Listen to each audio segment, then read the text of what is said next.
It's time to dive beneath the surface and into the minds and hearts of your favorite celebrities and pop culture icons. Welcome to Up and Adam. Hi, guys. Welcome back. And look who I have here with me, Ika Wong. Hi, Ika. How are you? Hi, I'm good. Thanks for having me. Yeah, of course. I honestly think that, and I'm not even just trying to fluff you up or butter you up for this live or whatever the case is. I think you have to probably be the prettiest co-host that I've ever had in my life. Am I allowed to say that? I think I can say. I'm a gay guy. I can say that. I'm flattered. Thank you so much. Thank you. I'm actually so flattered by that. Thank you. No, oh my gosh. Okay, well, I'm so excited. And everyone knows that you're beautiful too. Like, whoa, you are. Like, you're gorgeous. I'm like, oh, so cute. I'll keep you around. So I'm so happy that we actually got in contact because we both have a love for reality television and just kind of chatting about it, maybe dissecting it a little bit. And the fact that you were able to make time today to jump on with me, I'm so grateful. So I wanted to say thank you.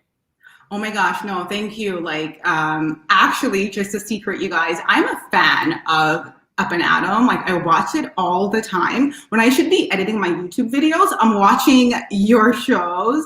And I just find that you're so like positive and you keep a really good balance of being very positive and being informational and just, you know, and keeping that fine line there. And I like watching your show. So I'm glad to be here. Wow, thank you. And you also have a YouTube channel yourself. We were just talking about this before we came on, guys. And if you haven't already, go ahead, hit that like button, show some love for Ika. We were talking about it because you do kind of those fun relationship videos where you have a lot of heavy editing. I mean, as opposed to this, where I just press live and then in broadcast, and then it just zooms it right to my YouTube channel. But you have the editing and you have your boyfriend that you jump on with. And even this morning, I was watching your videos and I thought it was your brother, but it's your son, your 18-year-old son. And I looked at my fiance and I was like, there is no freaking way. Yeah, I had my son when I was 18. I was like a teen mom. So thank goodness, you know, like I've maintained the youthfulness throughout the time. And yeah, look, Adam's being super nice. I have like that cringy couples channel. Yeah, that's what I have. No, well, before we get started too, gosh, there's already almost 200 people in the room. Guys, go ahead, hit that like button. Can you tell us, I'm going to ask you again at the end, but can you tell anybody who's watching right now where we can find your YouTube channel? Yeah, it's called Dem and Ika. And, you know, again, we just like make couples challenges and like pranks and like, you know, vlogs and stuff like that. At least you have the ability to do that, because I feel like if my fiance Jason and I tried to do, I mean, we can't even kayak together without wanting to like whack each other over the head with the paddle. Like we can't really teamwork in building. We have to both be doing our own thing and then come back together and appreciate each other. But if we start doing challenges, we're both competitive. I don't know if that would work. I think we might kill each other. So I don't think it's cringeworthy. I think it's great. I've seen like the two of you because I watch, again, I'm like a fan. So I've watched the both of you like do like review shows together. And I love your dynamic. I think it's super cute and super funny. And you guys would make the best couples channel ever. Everyone gets so mad at me. They're always like, Adam, you're so mean to Jason. And then Jason's like, you see what the comments say? People think you're really mean to me. And I'm like, okay, that's like one comment out of like 50. I'm not mean to you. He's like, no, you can be a little bit of a a-hole sometimes. And I'm like, no more YouTube for us. You know what? It's okay. It comes with like the territory. When you have a couples channel, people will always choose like the one person who's like, oh, like you're mean, be nicer to that person. But like clearly we've been with these men for a while, so it's working, right? What? See? So I guess before we jump into our main topics, now you have me curious. Who is the one that gets the most flack in your relationship, especially when is it? Oh, see, we're more alike. And like I said, I mean, okay. We have to get to know each other better after this live. Maybe, again, hopefully we can steal you back in the future to do recaps and stuff. But with that being said, shall we jump right in? Sure, I'm ready. All right. So, guys, I wanted to bring up probably the first topic would be Orange County, only because Orange County, the second part of the reunion, is going to premiere tonight. And we finally get to hear what the burning question is. What did Bronwyn offer Shannon Bedore's, at the time, 14-year-old daughter what drug was this? You know, Kelly Dodd came out and said it was Molly water. I've never heard of Molly water in my life. I'm guessing that's a water that you would just pop a Molly into and then shake it up and not tell anybody or something. But then I went on a live with Monica from All About the Tea, who's been blogging for about 7-8 years, has her sources, super credible sources. And they said that it was the white powdery stuff that I don't know if I can say on here. Wow. Yeah. So fun fact, I don't actually watch The Real Housewives of Orange County, but I did watch the reunion because it was so explosive. And when I saw that part, I was like, oh my goodness. And I had a few questions. Yeah. I was like, okay, so this happened when the daughter was 14 years old. How old is the daughter now? 16.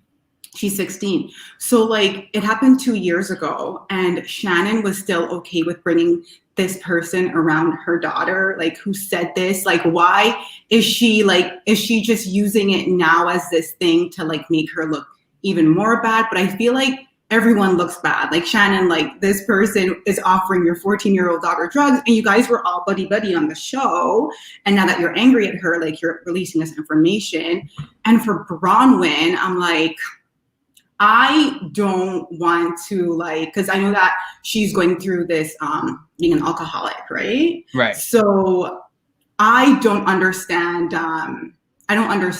like that disease because it is like, you know, it is a real thing to be an alcoholic. And when you're on substance, you do things that you're not proud of doing, that you wouldn't want to do. And not that you should ever offer anybody, you know, that stuff ever, but I'm hoping that she's in a better place now where she's not offering teenagers, you know.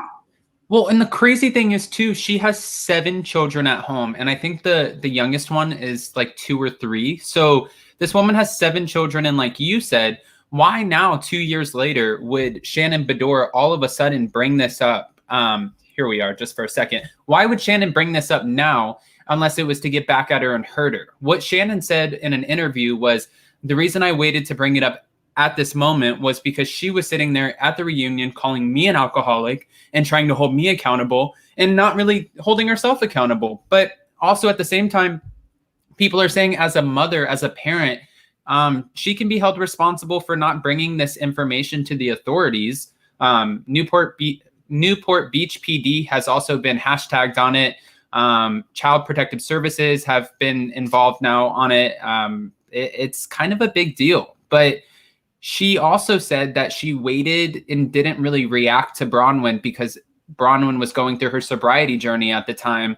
And I'm not a mom, but I'm curious, since you are, would that affect you from calling somebody out if you found out that they offered your 14-year-old drugs? Would you even care about their sobriety journey?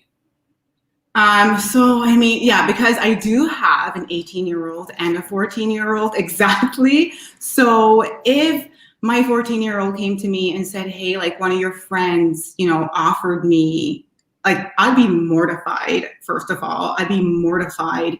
And I would have to, and if I knew at that time that like that friend, you know, is going through sobriety and going through that journey, I would have definitely for sure have a conversation and be like, you cannot do that. This is not cool. But I'd also not bring that friend around my kids anymore. Like I wouldn't want to like do that, you know, because if my kids see me hanging around that friend, they're just like, well, are you okay with this person offering me all this stuff? Like, are you okay with, you know, stuff like that? I mean, I feel like I don't want to like, when it comes to Bronwyn and like, what she's going through and where she's been and stuff like that. Like, I'm definitely not making any excuses for her and her behavior or anything like that at all.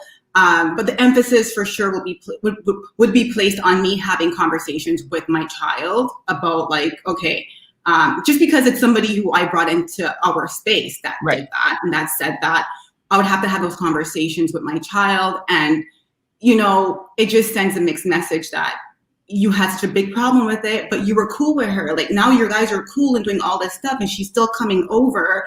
And now that there's a falling out, now you're saying, oh, and by the way, she said this. I think for for Bronwyn. Like, it was just, you don't do that. You don't. No, it's, I mean, at the end of the day, again, it's somebody's child. And I honestly don't know what's worse because, like you said, you don't watch The Real Housewives of Orange County. And there are so many people who don't technically watch it, and it's on its 15th season. That's what we're watching now, is the reunion for the 15th season. And it has had the lowest ratings ever. And some people say it's because they find the cast to be incredibly boring. Other people say it's because they're boycotting because they think that Kelly Dodd is a racist.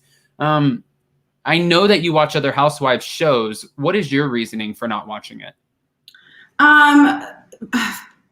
I just find that is just not, of all the Housewives, I like them the least.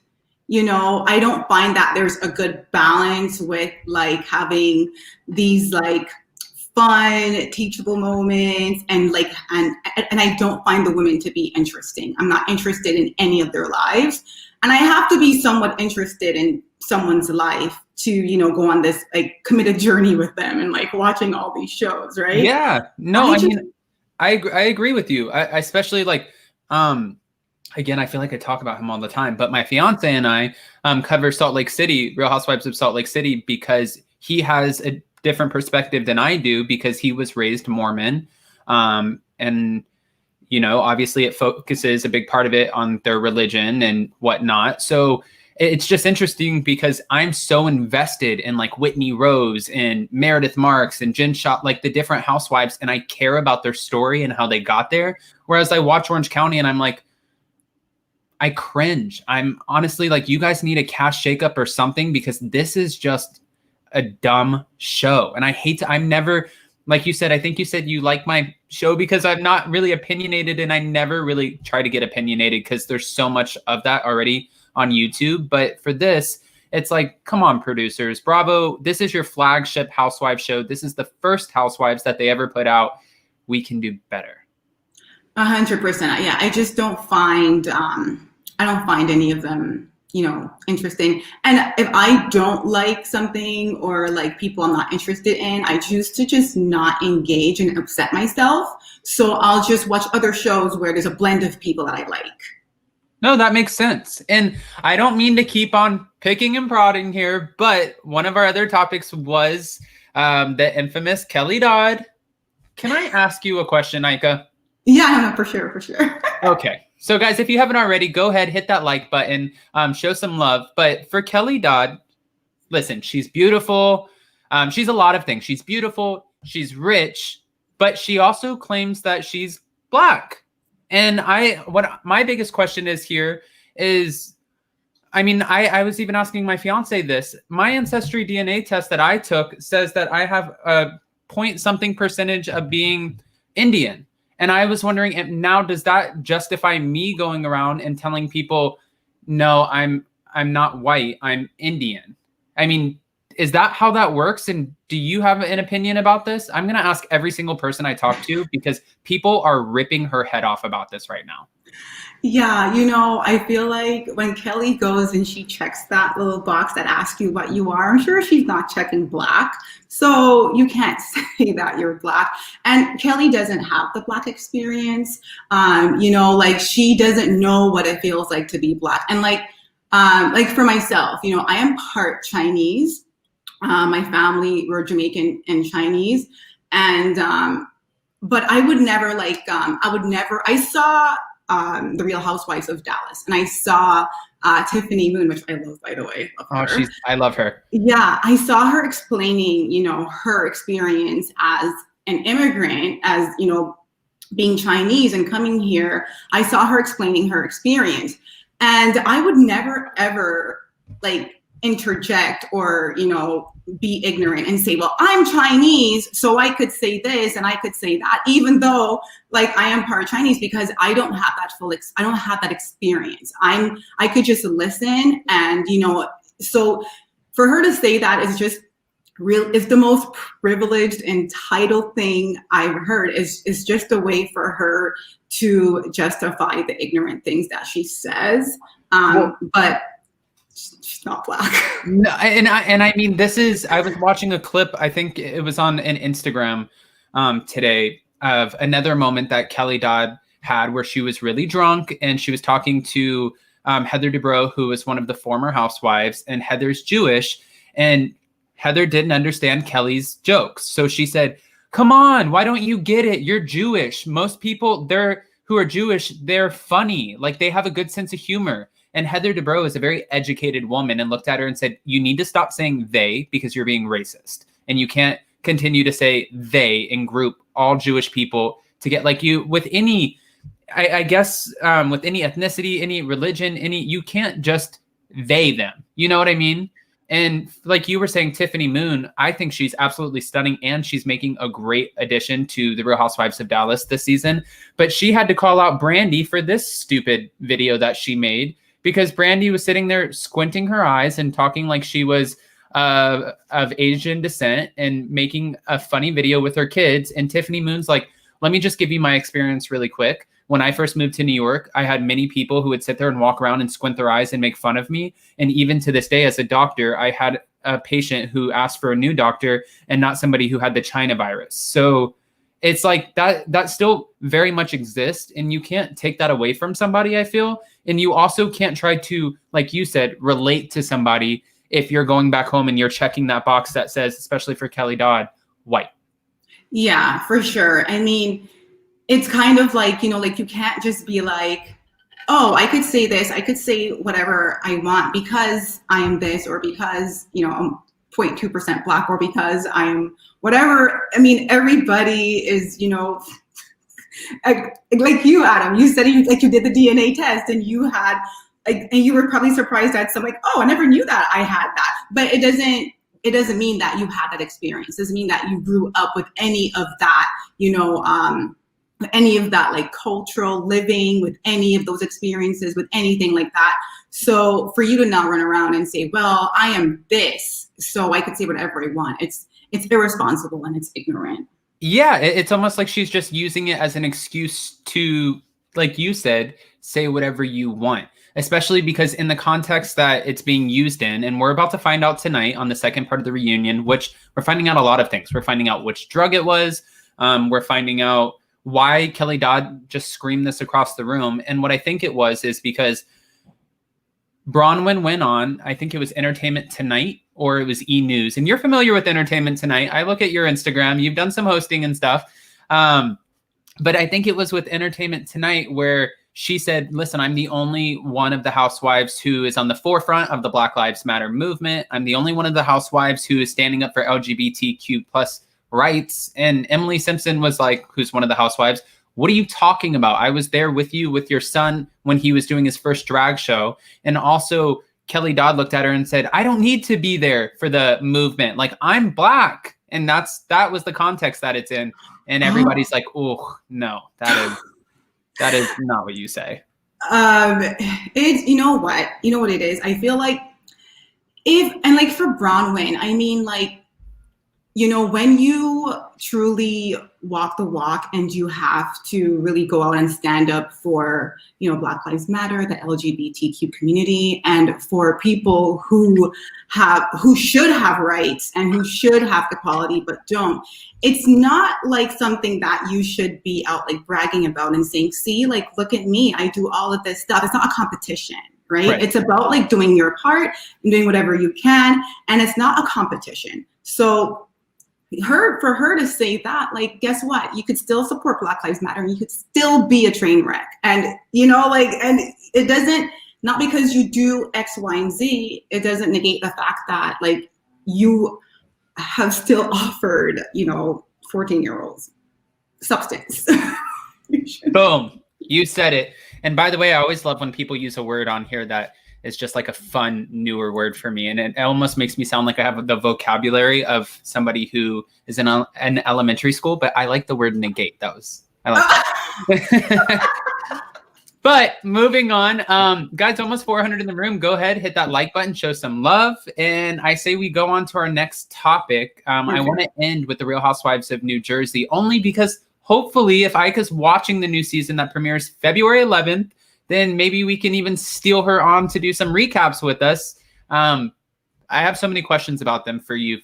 Before we jump into them, though, I want to ask you kind of what you know about this situation. And if you don't know much, I'm just curious what your reaction is going to be as I talk to you a little bit about it. You know what? So I don't really know a lot about this situation. I do know that she is going through a divorce with her husband. They've been married for a very long time. And I do know that there is some, stuff going on where he's being sued, or she probably is also being sued. But I don't know everything. Right. Well, no, so she actually filed for divorce in November, and she put out a statement. And you know this because you have been on reality television. People know who you are, which is, like we were just talking about, even your concierge watches your YouTube, So it's like, with people knowing who you are and you putting yourself on a public platform like Big Brother or any sort of reality show or the hosting jobs that you do you expect the same amount of privacy from the public that somebody who might not be in the entertainment industry expects? You know what? Listen, the moment you put yourself on any platform, even on YouTube, because you said they were already saying that, oh, like you're the meaner one of the couple. And like when you put yourself out anywhere it could be on Instagram, it could be on anywhere, you are opening yourself up for opinions. Okay. And especially if, we do things for public opinions. Like I have a YouTube channel where, people leave their opinions, and you have this channel where people are opinionated. And when you go on reality TV, especially reality TV, people are very, very opinionated. So it's expected, but I don't like it.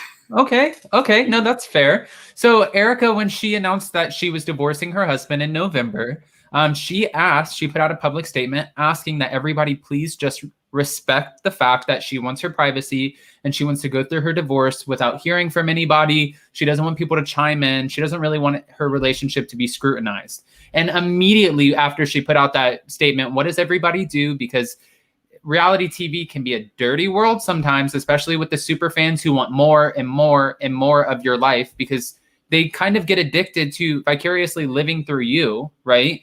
For Erica, she was like, after asking for her privacy, people wanted to know, why are you getting a divorce? Why now with this man who has supplied you with this lavish lifestyle? She spends $40,000 a month on glam. She flies private. She has multiple cars, Ferraris, Lamborghinis, big, beautiful mansions. Like, why now are you getting a divorce? Was there infidelity?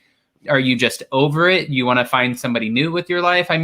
People were speculating all across the board. And then boom, right in December is when it came out that they were kind of wrapped in as a couple into this alleged embezzlement fraud case, where what happened was Mr. Girardi, Erica's soon-to-be ex-husband, represented a bunch of the widows and orphans left behind whose family members were on this plane that crashed in Indonesia. When he represented them, allegedly what happened was each member won about $500,000, and they each really only got about $50,000 of this money. So he was taking the money and telling them, again, allegedly, this is what they're trying to figure out in court right now. Supposedly he was taking the money and telling them, this is what you won. It wasn't more than that, but don't worry, I'm going to continue to keep fighting for the rest of your money.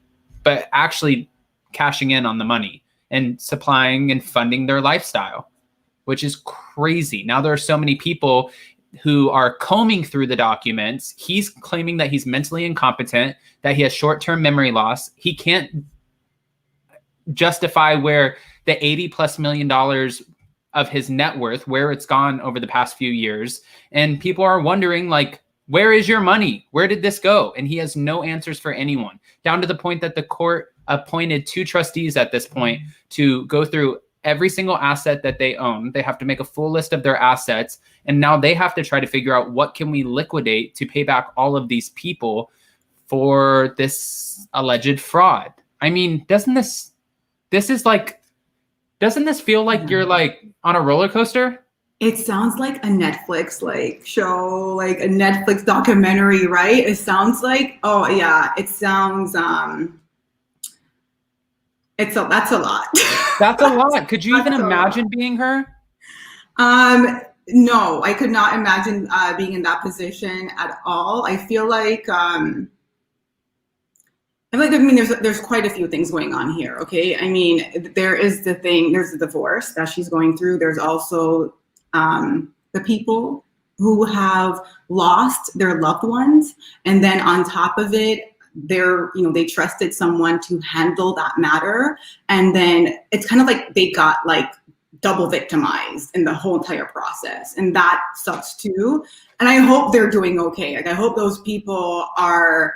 And I mean, it's gone public, so now it's a lot to unpack. And I think for Erica, like I've watched her on The Real Housewives of Beverly Hills, and when she first came out, she's one of my faves. I liked her. I liked her a lot. So this is really shocking to hear that this is and they're saying that she's also in on all of this. Well, that's what they're trying to find out now, because people aren't buying the fact that she would be spending this much money, again, $40,000 a month on glam. People aren't buying that she would be spending all of this money and really not knowing how her husband would be getting it, and that she wasn't in on it. And also what they came to find out is that they have multiple LLCs and businesses, and this is probably what's going to bite her in the butt, but she's listed as owners on some of these businesses, as an owner, and also secretary, which means if you look at it as a part of a business, that means that she's affiliated with the finances, which you can't clear your name from that. And that's why people are like, we want answers and we want them now. And now Bravo fans are calling for her to be fired from The Real Housewives of Beverly Hills, because they're like, we don't want to watch this woman who allegedly stole all of this money with her husband from these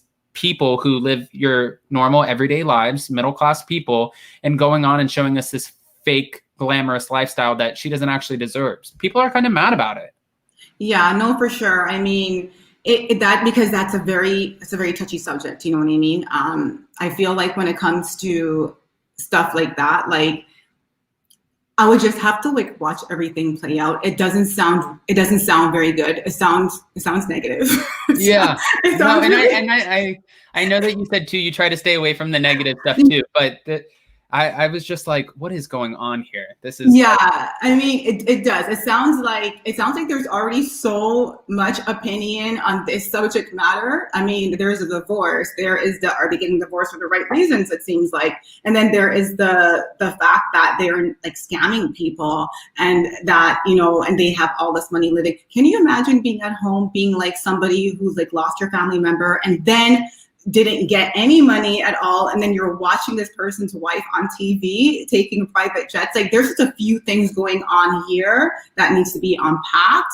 And I'm the kind of person that I wait for all the unpacking, because I feel like going through the trenches, especially when it has nothing to do with me, it makes me like really negative and consumed, Yeah, it kind of stresses me out just talking about it.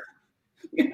No, I feel like I'm getting like hot, bothered, and not in a good way. I feel like I'm sweating, and I'm like, it makes you feel like the IRS is about to knock on your door. Like it does. It's stressful. Can I tell you, it's so true. And all this is like, it just lets you know that like nobody is untouchable. Like nobody is untouchable. I mean, if you're going to go on television, you better make sure that like your skeletons in your closet is not that dark. Right. If I had a dark little thing like that going on, I'm like, you know what? Let me just stay off the TV and just chill over here in the house, the chapel. I am not going to do all of that. No, and honestly, if I were her husband and I knew I was doing that for years, and because they're proving, or they're trying to prove that this has been going on since the early 2000s, but they've just been able to get away with it. So she didn't start the Housewives until a few years ago. He would obviously know by her putting herself on a public platform that even though he was supporting her dreams of being famous, that she's about to get a lot of attention, and there's going to be a lot of attention on them. I can't believe that he even agreed to let her go on. But with that being said, I want to point this one out. Yep, look at how good Ika looks. And seeing that all across the board, Ika is so pretty. Oh my God. People are just like commenting on you left and right, talking about how pretty you are. I said it first, guys. Anna L said Erica should be held accountable just like Teresa Giudice. Are you familiar with what happened with Teresa, that she went to jail?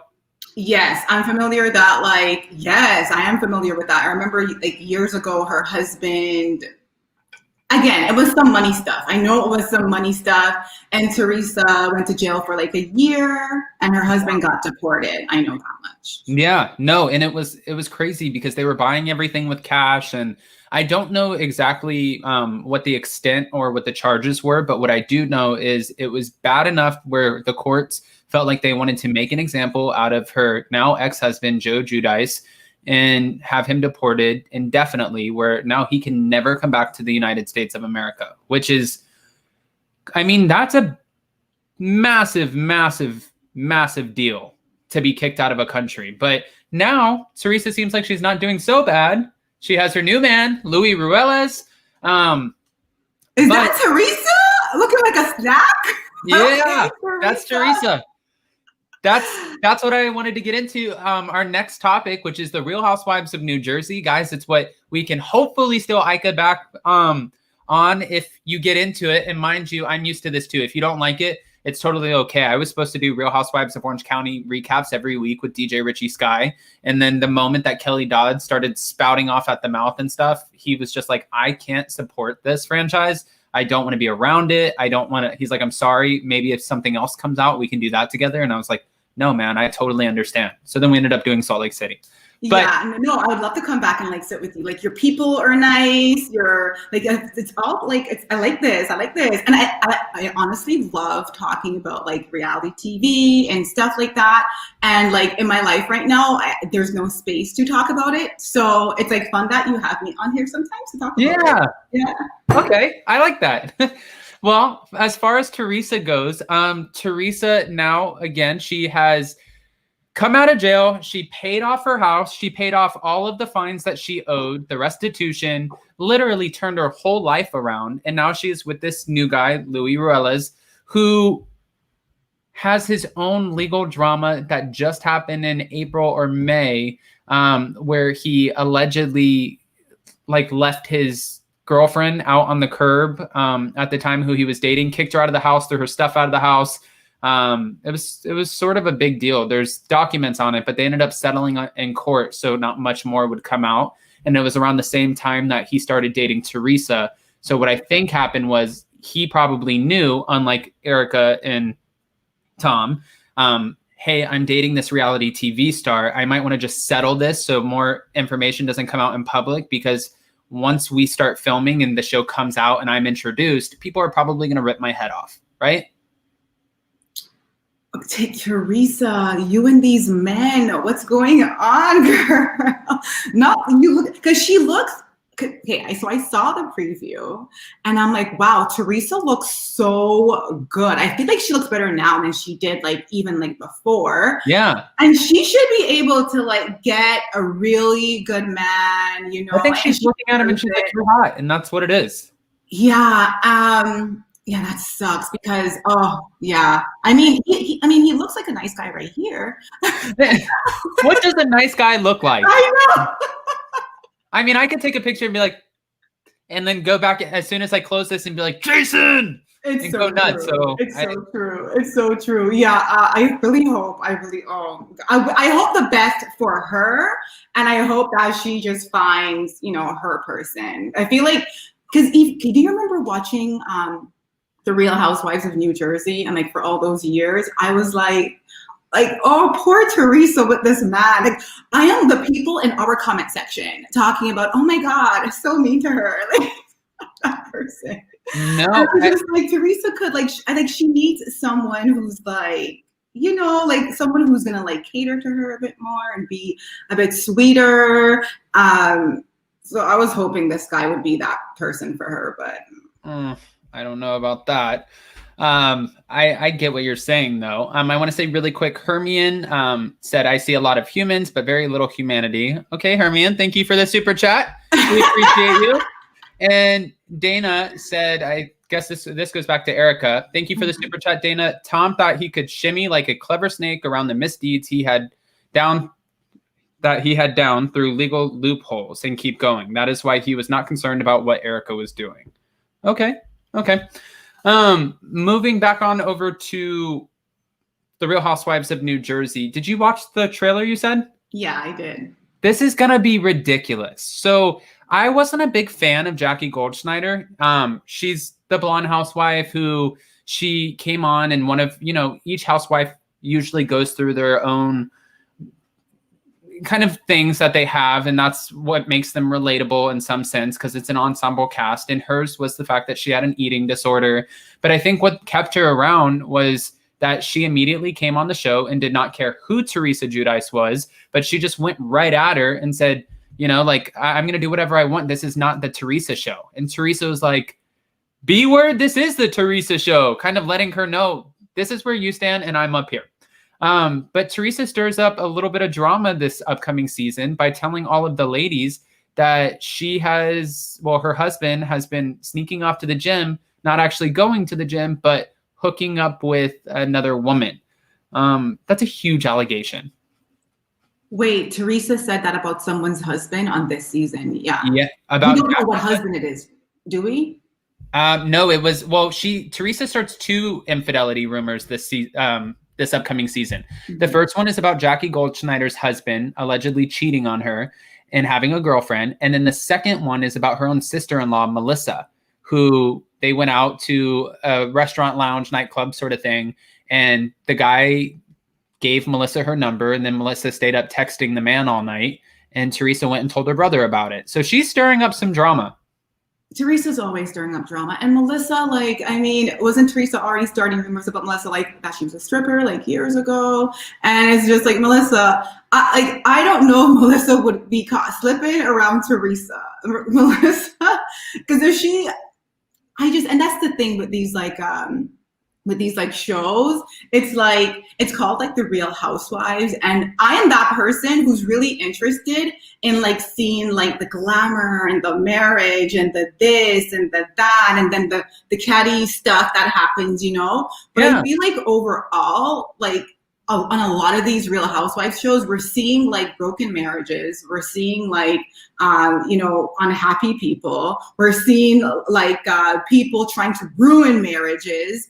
And it's what are you doing? Get back to just fun play drama. Yeah. Yeah. I mean, that's one of the things too. I was going to say that I love about Salt Lake City, but they're even trying to do that right now with Meredith's marriage. But yeah, I like lighthearted kind of shade where they go after each other, and it's just maybe they're in a tiff over nothing, and we get to watch how stupid it is and how it plays out. But when you get in the business of destroying people's families, or even what we just talked about for Orange County, putting out there that Bronwyn is allegedly soliciting legal substances to a minor. These are big allegations. And it seems like as the franchises go on throughout the seasons, that we just have to get deeper and deeper and go dig harder on the women. I feel like that's what they're doing to each other, because they're trying to top the season before that. So it's what can I give that's going to be a shock factor? Oh, she tried to sell my kid drugs. She's cheating on her husband. It's okay, now this isn't the business of good television. This is the business of let's see who can ruin whose life first. Yeah, and that's the thing where Salt Lake City, I actually really like that franchise. I like it a lot. I love Whitney. I know you're a Whitney lover too. I really do like Whitney. I think she just, and when I saw the first pictures of everyone, in the first show, I'm I don't know, but she's my favorite by far. What's so crazy is I love Whitney too, and I even got to love her more in our interview that her and I did. Well, I interviewed her. I was, but the first episode that I saw her in, though, I was just not a big fan. At first, I just thought, how do you fit in with the group aside from being Heather's cousin? You look so much younger than everybody else.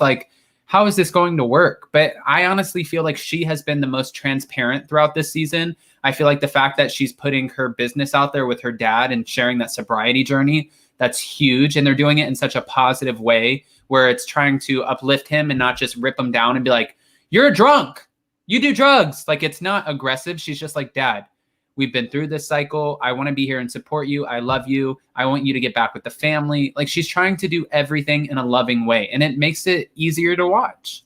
Yeah, I think, yeah, I really do. I really do like her. I'm like, I watch that franchise probably just for her and Heather. I'm not really a big fan of Mary. I know, and I'm not really like Jen. It's too much. It's too much, and I don't really like Lisa.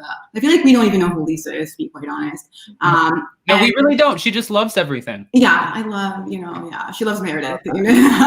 But back to like Bronwyn and like tying in like Whitney and seeing her dad, you have seen the self-destructive things that he's done, especially with his family and the repair it takes, when someone when someone goes down that path, because I have family members too who've really gone through, being an alcoholic and trying to clean themselves up. It's really, really hard, and it is damaging for families. And when I think back on Bronwyn, I am like, she is going to do a lot of things during that time that is despicable and that she's not proud of, because when you are on that journey of self-destruction, nothing will be good for you and the people around you. So it's in your best interest, if you are around someone like that, to just steer clear of them. That's what Shannon should have done for her kids. I agree with you.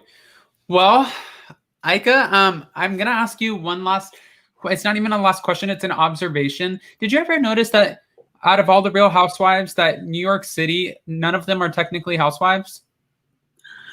Oh my God. So I actually don't really watch New York either. I watch Atlanta. I watch Potomac. I watch Salt Lake City. I watch Dallas now because Tiffany's on it. Okay. What else is there that I watch? Beverly Hills? I watch Beverly Hills. Beverly Hills. Yeah, they give us the real glamorous lifestyle, so we have to watch. Yeah, exactly. And then for New York, I didn't really watch New York. New York is going to be crazy this year. Really? It's going to be really good, but we're going to have to wait and see. They haven't teased it with a trailer or anything yet, but I was talking to one of the housewives, Leah McSweeney's sister, Sarah, who I had on one time, and she was like, "Oh, just wait for it." I was like, "Okay." She's like, "I don't tease bull SHIT." She's like, just wait. I was like, "Okay, no, I hear you." But no, with that being said, Ika, I promised you that we would keep this to 40 minutes. It's now 42 minutes. I wanted to say thank you so much. I hope I didn't bore you to tears on here talking about these things. I'm so happy that you joined me. Actually. No, thank you for having me. I wish I had more knowledge on like this stuff, like the Real Housewives of Orange County and stuff like that. But I promise the next time I come back, I'll have more knowledge on what's going on. On the show. Like I said, if you're around and you do end up, let's see how the first episode goes of New Jersey. Again, it comes out February 11th. If you end up getting into it and you like the season, maybe we can I think it's going to be premiering on Wednesdays. Maybe we can steal you back on Thursdays and just see if we can't recap it maybe once a week and see what's going on in the episodes. I think that would be so much fun. Okay. I'm down. All right. Okay. All right, Ika. Well, thank you so much. And before we go, almost 500 people in the room, guys, go ahead and hit that like button. And Ika, one last time, can you tell us where we can find you? Yeah, you guys could find me on Dem and Ika. Guys, like, if you love this reality TV stuff, I don't know how much you will love the cringy couple stuff, but that's where we are. And, while I'm here, guys, make sure you smash Adam's like button, subscribe to his channel, turn on your post notifications, and watch all his shows, and comment. Leave positive comments. It helps with engagement. Hey, I'll keep you around. Thank you. All right. Well, until next time, guys, and I'm sure I'll be posting other videos today, but I'm going to take a break for a little bit and go back to real life, and then I'll check back into this reality world here in a few. Thank you, guys, and go subscribe to Ika's channel. It's not, she says cringy couple stuff. I think it's couples gold. So seriously, at least go check it out. Hit that subscribe button. And if not, if you don't like the couple stuff, go check out her and her son. They're equally great. So until next time, guys. Bye.